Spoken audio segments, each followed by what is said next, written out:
vamos aqui à apresentação de mais um tarô. Esse tarô aqui é o tarô de Jansen Juselev, não sei se é assim que se fala. Então, Jansen é um artista e ilustrador búlgaro com um portfólio bem eclético. Ele fez ilustrações em livros que são ilustrados de Pinóquio, Alice do País das Maravilhas, A Lenda do Rei Arthur e O Rei do Rio de Ouro. Além dele ilustrar livros clássicos, ele também fez outras obras artísticas, como capas da Vanity Fair e da Vogue Itália, e também fez o tarô do terceiro milênio. E esse baralho que a gente vai ver hoje aqui, ele tá numa edição que tem 22 cartas. Eu não achei a versão que tem 78 cartas, que é o tarô em si do terceiro milênio. Tô vendo aqui no livrinho dele, então aqui já fala, já vê essa informação que o baralho original está esgotado há muito tempo e a edição atual, composta apenas pelos arcanos maiores, foi concebida para realçar a beleza dessas ilustrações. Então é isso que a gente vai ver hoje, os 22 arcanos maiores desse tarô. Quem sabe um dia eu ache o tarô do terceiro milênio e também traga aqui para vocês. Então esse tarô, ele vem aqui nesta caixinha de papelão, ele vem com este livrinho e aqui a gente tem várias línguas, inclusive português, tá? É bem breve a explicação das cartas, mas muito interessante também. Eu vou mostrar a explicação dele dessas cartas em outro vídeo, porque aqui a gente só vai mostrar as cartas, né? Fazer essa observação. No verso é assim, a gente tem, né? Falando aqui 22 arcanos maiores com instruções. Aqui fala, né, a arte de Jansen, que é atemporal e é desenhada de acordo com os princípios da geometria sagrada. Tá aqui nesta linda edição. Então aqui é da Lois Carabel. E vamos lá. E abrindo a caixinha aqui atrás desta capa, né, aqui é um papelão preto. E aqui a gente tem as 22 cartas protegidas também por essa estrutura de papel. Vamos tirá-las. Aqui é a parte de trás desse tarô, muito bonito também. E ele é um pouquinho maior, acredito que por ser uma edição especial, de querer enaltecer aí a arte do autor, ele é um pouquinho maior do que os tarôs tradicionais. Quando eu falo de tarô tradicional, eu sempre me refiro a cartas que são assim desse tamanho, desse cavaleiro de copas. Esse aqui é uma carta da corte do tarô de Waite, mas ó, ele é bem maior. E vamos lá ver essas cartas aqui. A gente vê que elas são todas preto e branco, tanto em cima quanto embaixo uma letra hebraica e aqui um símbolo, que às vezes pode ser um símbolo astrológico, como por exemplo aqui dessa próxima carta do louco, que a gente tem o símbolo astrológico do sol. Ó, eu falei errado. Aliás, este é o louco e o mago é o próximo. Eu, desde a primeira vez que eu vi esse tarô, eu confundo essas duas cartas, não faço ideia do porquê. Mas tudo bem, vamos lá. E aqui é interessante mostrar que não tem o nome das cartas. Nesse caso aqui do louco, não tem nem o número. Mas aqui, então, a gente pode observar um homem carregando a própria trouxinha ali do louco, né? Ele tá aqui com vestes bem simples, talvez uma túnica, uma toga, não sei. O cachorro também, uma representação sempre mostrada aí no louco, aqui puxando essa veste dele pro outro lado. E aqui, bem interessante, porque ele tem esse bastão carregando a trouxinha dele e aqui ele tem outro bastão. Geralmente o louco tem um bastão só, mas bem interessante essa arte aqui dessa carta. Aí aqui a gente vê o mago, ele tá, né, de cartola aqui. Ele segura parte da capa dele aqui atrás. Parece que em uma perna ele tá com uma bota e aqui ele tá com um sapato. Aqui a gente tem a representação astrológica do sol.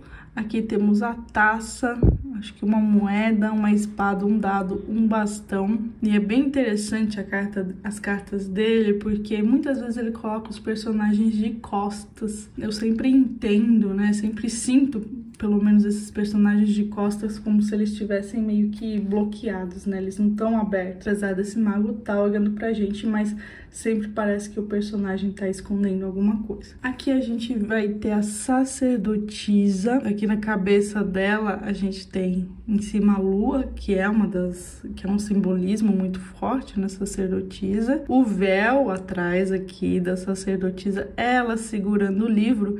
O interessante dessa sacerdotisa, uma chave. Quando a gente fala da sacerdotisa, assim, a gente sempre fala de segredos, né? Alguma coisa, então pode estar representando aí também, né? Que é essa pessoa, esse personagem aqui, neste caso, tá tendo uma chave aí para os segredos. Aqui a gente vê a imperatriz, muito interessante, atrás dela parece que tem uma tapeçaria. O escudo dela aqui é bem grande, esse escudo que ela tá segurando, e ela também segura o cetro, faz parte aí também da carta da imperatriz. Aqui, carta número 4, a gente tem o imperador, então aqui um imperador bem bravo, ele tem uma águia aqui, né, no capacete dele, segurando um simbolismo muito comum aqui do imperador mesmo, que é esse círculo com uma cruz em cima, e também aqui ele tem um bastão aqui, talvez de guerra, né, ele sai aqui da carta mostrando a vontade aí do imperador de, às vezes, né, guerrear. Ele tá sentado nesse cubo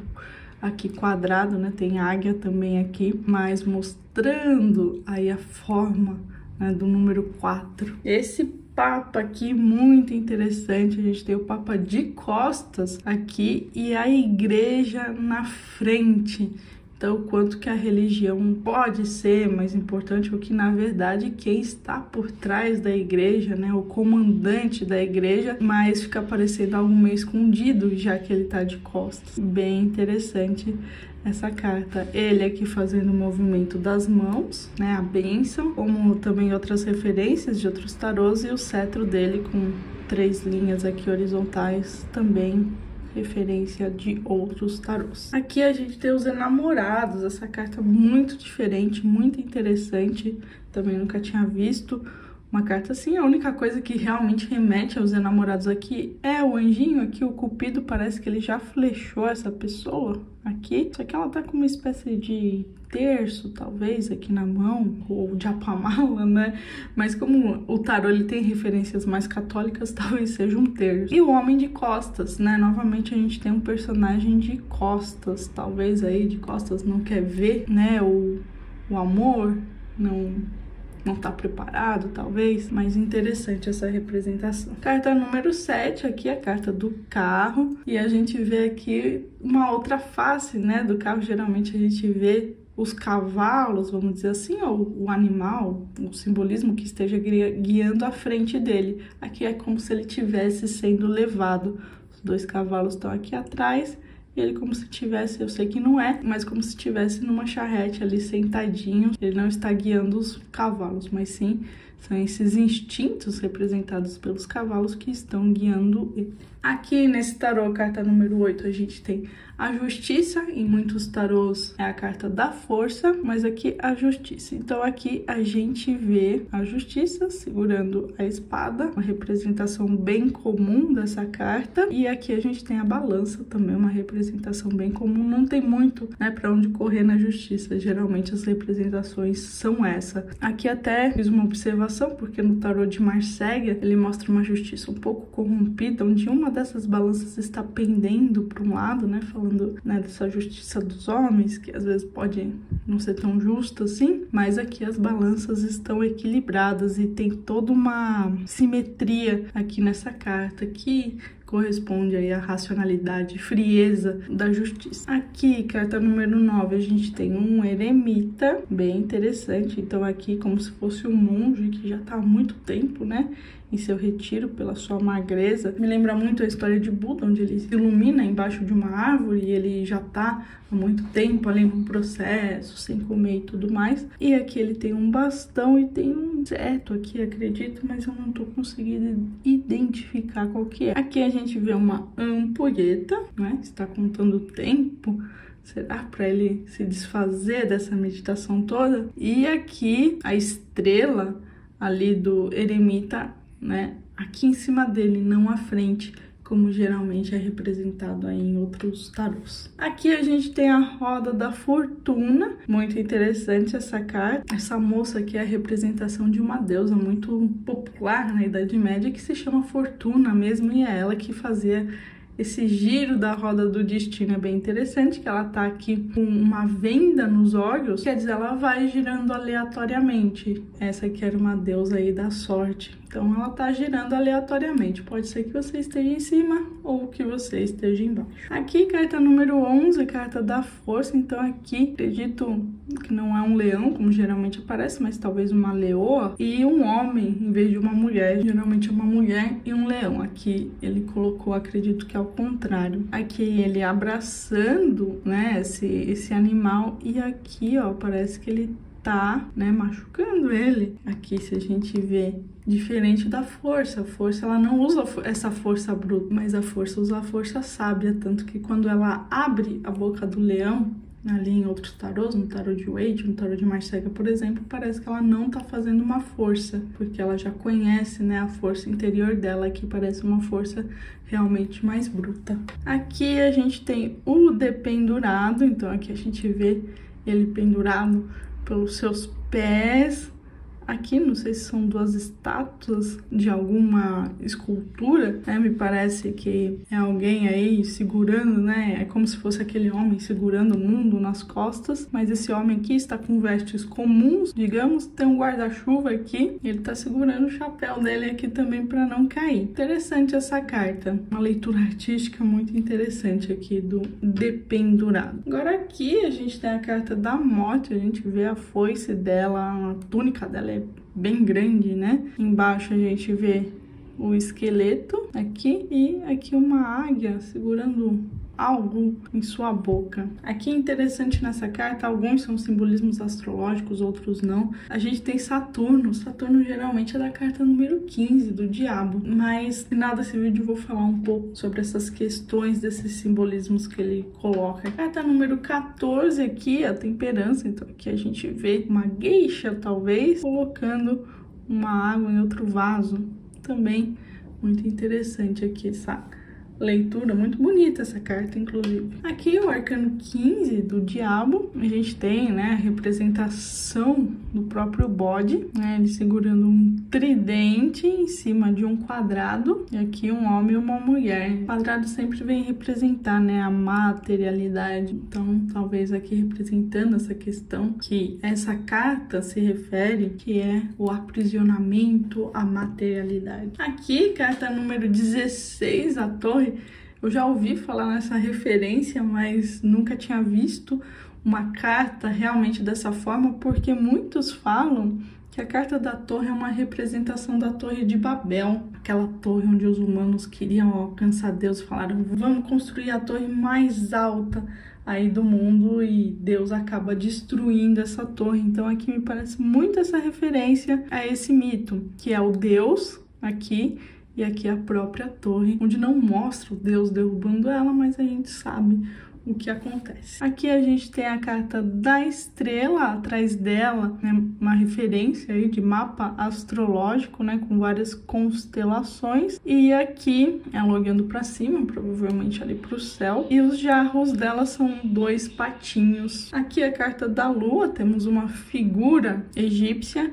Embaixo aqui um caranguejo e dois cachorros aqui ao lado dela, um olhando para frente, outro olhando para trás. Geralmente na carta da lua a gente tem sim dois animais, um de um lado, outro de outro, e embaixo, onde tem a água, geralmente a gente vê ou um escorpião, ou uma lagosta, ou também um caranguejo. Aqui, carta do sol, a gente vê um homem aí sem as suas vestes e olhando ali, talvez indo em direção ao próprio sol. Carta número 20, a carta do julgamento. Aqui a gente vê, geralmente nas cartas originais, a gente vê os falecidos levantando da sua tumba, e aqui parece também um pouco isso, né? Não está aparecendo as tumbas, mas me parece um pouco sim que eles estão levantando, chamados aqui por esse anjo. E aqui mais uma figura bem interessante, que a gente tem a carta do mundo. Então uma mulher Aqui eu fiquei em dúvida se ela tá grávida ou não, porque aqui a gente tem uma saliência nessa barriga. Só que aqui a gente vê que não é a barriga dela, que aqui é uma bola, mas fica esse mistério, então. Aqui um chapéu, parece que ela tá carregando aqui todas as idades, ou também todas as experiências, né, vividas nas cartas anteriores, a gente pode pensar dessa forma. Bom, mas e o que eu achei desse tarô, né, qual que é a minha opinião sobre ele? Um tarô muito bonito, é que nem de um artista, ele tá ali fazendo as representações dele, né, na visão dele sobre as cartas. Ele pegou diversas referências, tem sim muitas referências, e fez essas ilustrações. O que eu senti falta aqui nesse livro, porque é um livrinho, aqui vou mostrar para vocês, é um livrinho onde as interpretações, ó, elas são bem rapidinhas. Então, assim, não fala muito das cartas, do simbolismo, qual que foi a representação que ele pegou, né, a história. Eu gosto muito de saber disso, né? Qual que é a história? De onde você pegou esse simbolismo? Qual foi a inspiração? Saber um pouco sobre a história ali do desenho, da ilustração daquelas cartas, o que é muito interessante quando a gente estuda diversos tarôs.